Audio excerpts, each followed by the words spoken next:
السلام علیکم ورحمۃ اللہ وبرکاتہ۔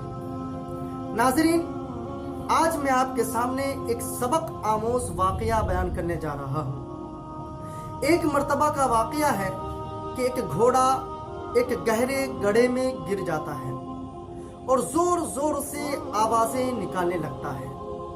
گھوڑے کا مالک ایک کسان تھا جو کنارے کھڑے ہو کر گھوڑے کو نکالنے کی تدبیریں سوچ رہا تھا۔ اچانک اس کے ذہن میں ایک تدبیر آئی کہ اگر گڑھے میں مٹی ڈالی جائے تو گڑھا مٹی سے بھر جائے گا اور گھوڑا خود بخود اوپر آ جائے گا۔ کسان اپنے پڑوسیوں کے ساتھ مل کر گڑھے میں مٹی ڈالنا شروع کر دیتا ہے۔ جب گھوڑا اس صورتحال کو دیکھتا ہے تو بڑا پریشان ہوتا ہے اور زور زور سے چیخیں مارنے لگتا ہے، لیکن کچھ ہی لمحوں کے بعد گھوڑا بالکل خاموش ہو جاتا ہے۔ اب جب گھوڑے کے اوپر مٹی ڈالی جاتی ہے تو گھوڑا جھٹک جھٹک کر مٹی کو جسم کے نیچے گرا دیتا ہے اور نیچے گری ہوئی مٹی پر خود کھڑا ہو جاتا ہے۔ یہ سلسلہ کافی دیر تک چلتا رہا۔ کسان اپنے پڑوسیوں کے ساتھ مل کر مٹی ڈالتا رہا اور گھوڑا اسے گرا گرا کر اوپر آتا گیا کہ دیکھتے ہی دیکھتے گھوڑا بالکل اوپر آ گیا اور کسان نے اسے باہر نکال دیا۔ ناظرین، اس واقعے سے ہمیں ایک سبق ملتا ہے۔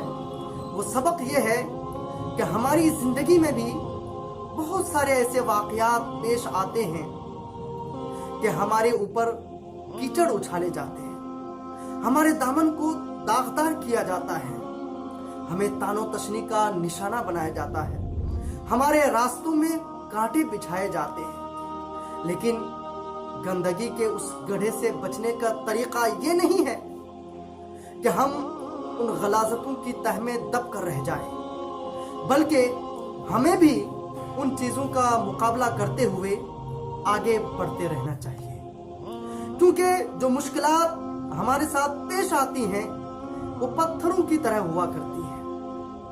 اب ہماری عقل پر یہ ڈیپینڈ کرتا ہے کہ ہم ان چیزوں کے نیچے دب کر رہ جائیں یا پھر ان چیزوں کے اوپر چڑھ کر آگے بڑھتے رہیں۔ ناظرین، آپ کے لیے سب سے اہم ترین چیز آپ کی ذات ہے۔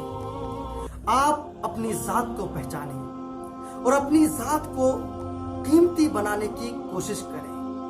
آخر میں ایک بات یاد رکھیں کہ آپ اپنے خوفوں کو، اپنے ڈر کو، اپنے خوابوں کی رکاوٹ نہ بننے دیں۔